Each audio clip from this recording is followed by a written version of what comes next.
forge a society that is colorblind and merit-based.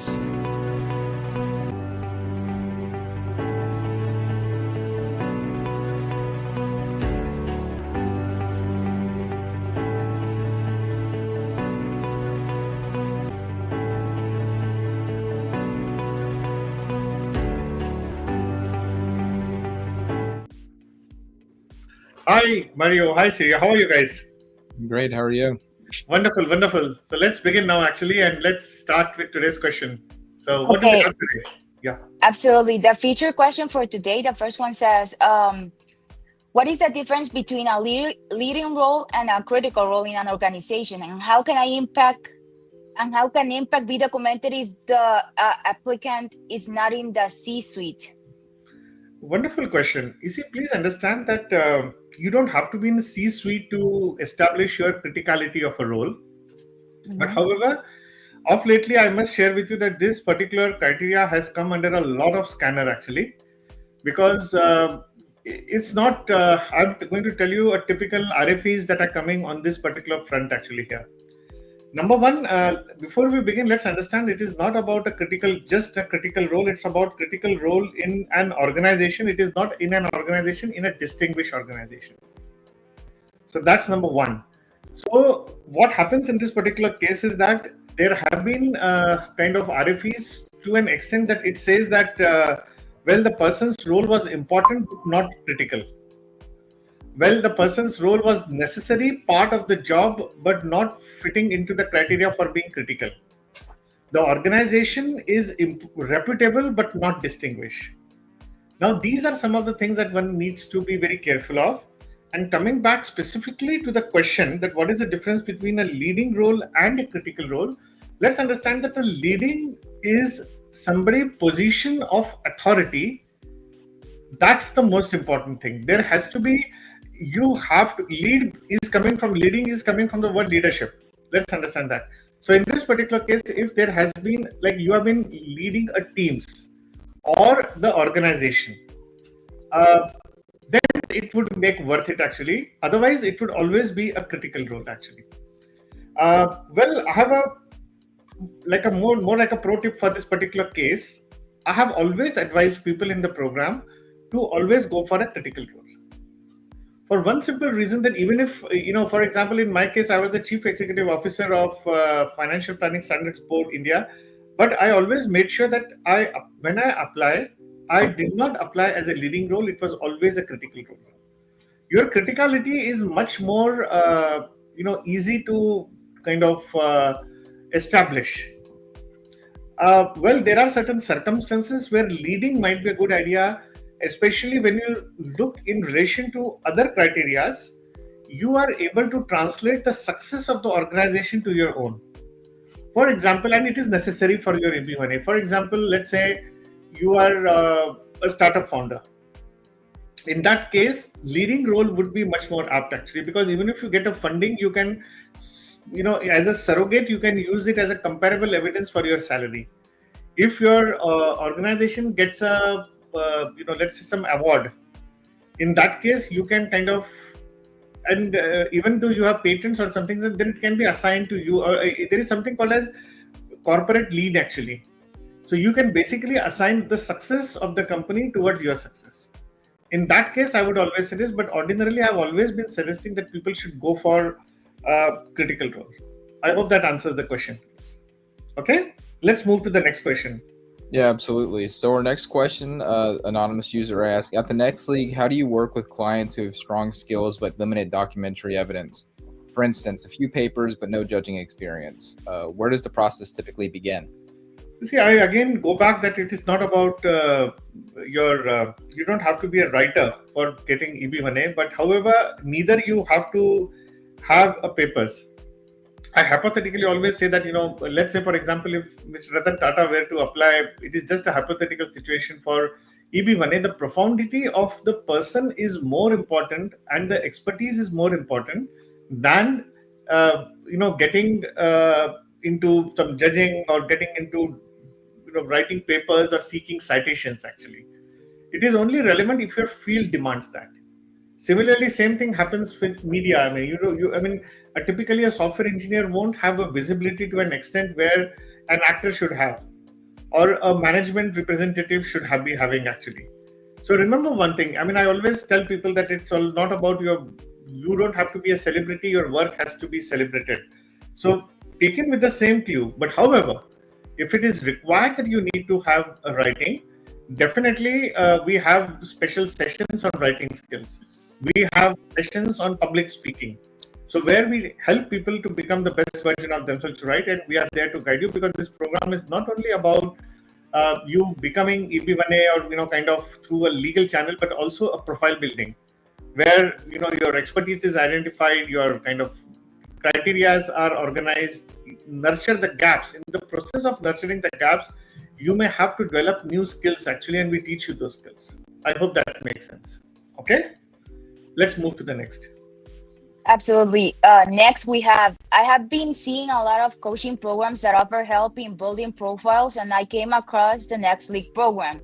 What is your approach to strengthening weaker criteria without compromising authenticity?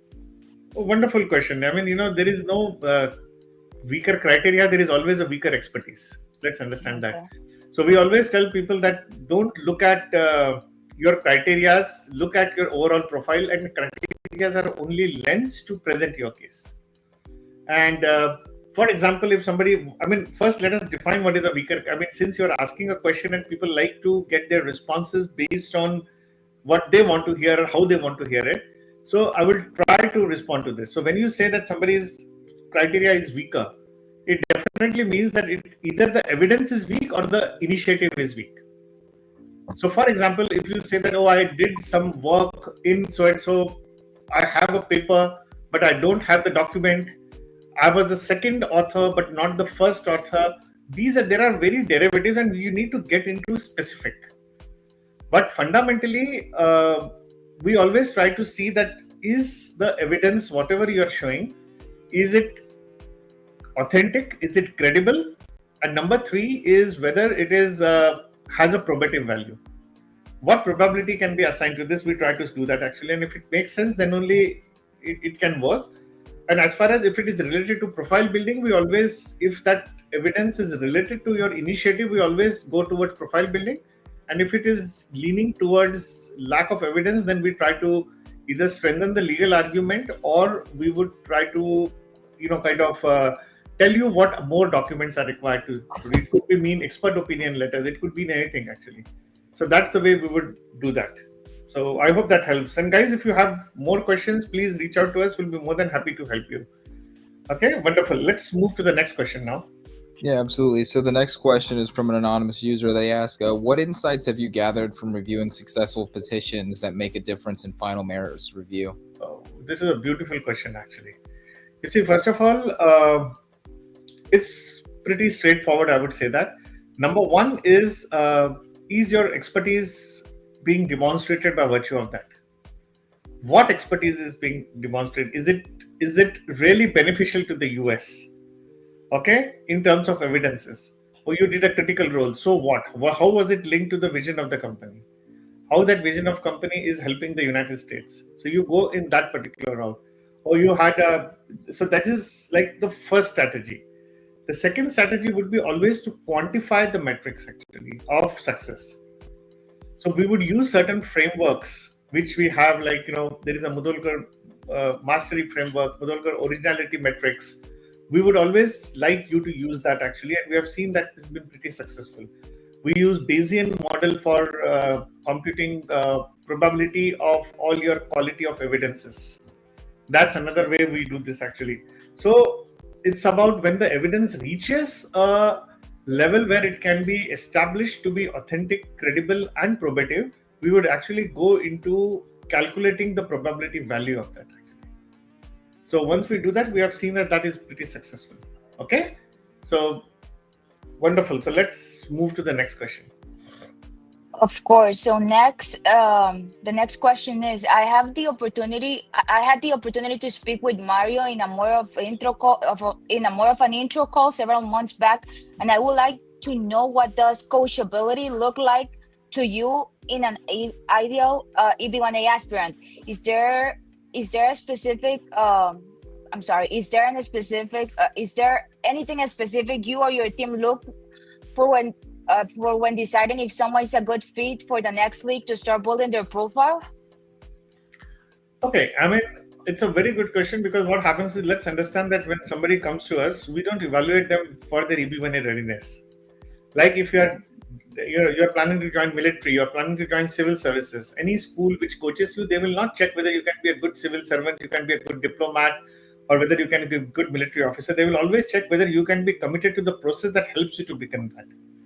So we have seen people who are 26-year-old, we have seen people who are 50-year-olds who have kind of reached that level of excellence and gotten their EB1As successfully by navigating through that. And one important factor that we have definitely seen is we evaluate people based on three things. Even before coachability comes, we have seen what is the professional profile of the person, what is the professional standard of the person. And that has been the first thing. Oh, you have a good LinkedIn profile, you appear on a meetings with a proper decorum. You are on Zoom, you are not just walking down the aisle, you are not driving. And how do we see that? So that tells us, because these calls serve as a prototype for us, that how a coaching with you would look like. You have come fully prepared, you have gone through all the material. So this is the first part, your professional standards. Second is, we always check whether you can commit yourself time of let's say 10 to 15 hours a week. If you are able to do that, then that would make sense actually. If not, this will not work. This program is not a done for you service where you sit on an armchair and something will happen magically and somebody will do something for you. So that's another part here. And the third and the foremost thing then becomes a coachability. Now, you specifically asked about coachability. I wanted to give you a preamble to that. But coachability again has three parameters. Number one would be how incisive are you? What questions you ask us? And how decisive are you?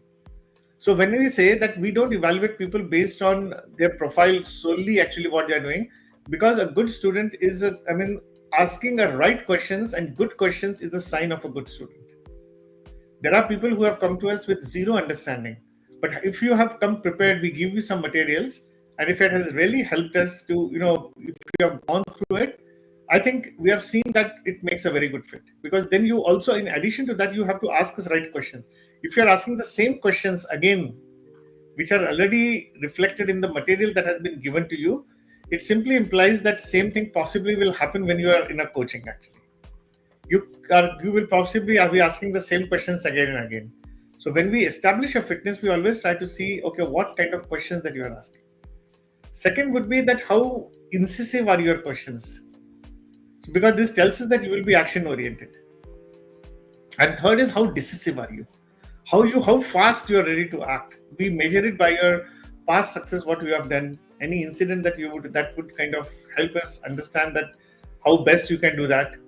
So this is the way how we would kind of look at your profile for letting us know. And people who have successfully navigated through the process, actually we have got 97.5% success rate in this particular case. And I think it has been kind of an excellent journey for people who have been able to do this. We have had 26-year-old, we have 50-year-old, we had people with whom they thought that they can never become EB1A, but following a process in a right manner, they have been able to navigate themselves to the maze of EB1A. It's a very good question, and I'm very happy to respond to this. So wish you all the best, guys. Okay, and let's take next question. Yeah, absolutely. So our next question is, I've been working towards the O1 visa and see that the EB1A could be also a viable route to explore alongside this process. Does the next league help if I'm looking to file for EB1A and O1 at similar times, or should I focus on one rather than the other? Absolutely, very good question. And I think with the H1B becoming a tougher day by day, I think this O1 is a good option if you are building profile. And we have seen, and we have definitely helped people. It depends on what stage you are and how much readiness you have actually. And typically, I would like to assume that you don't have your priority date with you with EB2. In that case, O1 will become a very good option. And we have had few folks who did that and navigated successfully through this entire process. So we'll be more than happy to help you. Yes, the answer to that is straight away yes. We definitely have been helping people to do that. Okay, and let's take the last question for the day today. Of course. So the last question is, how much time per week should someone realistically dedicate to profile building for consistent progress? I don't like to answer this question specifically because this is focused towards a very specific, okay, remember one thing, you're trying to become extraordinary in your own right. EB1A is not about just trying to do the checkbox. Oh, I spend 10 hours a week, I spend 5 hours a week, I spend 40 hours a week. Then I should become, no. The idea is that what it takes to become extraordinary in your own right, you have to do that.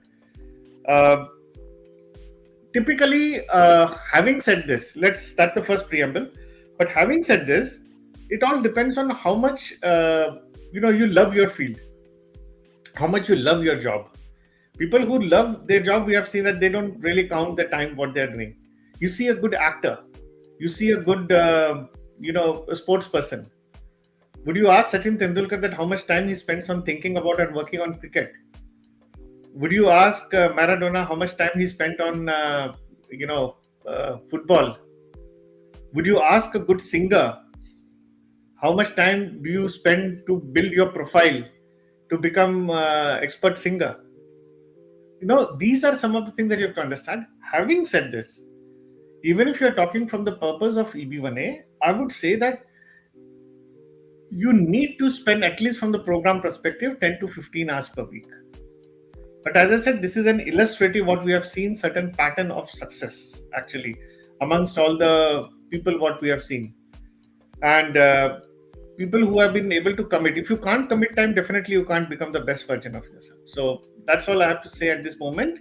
So wish you all the best and have a wonderful day. And guys, if you have any questions and you want us to help you, please reach out to Mario or Syria.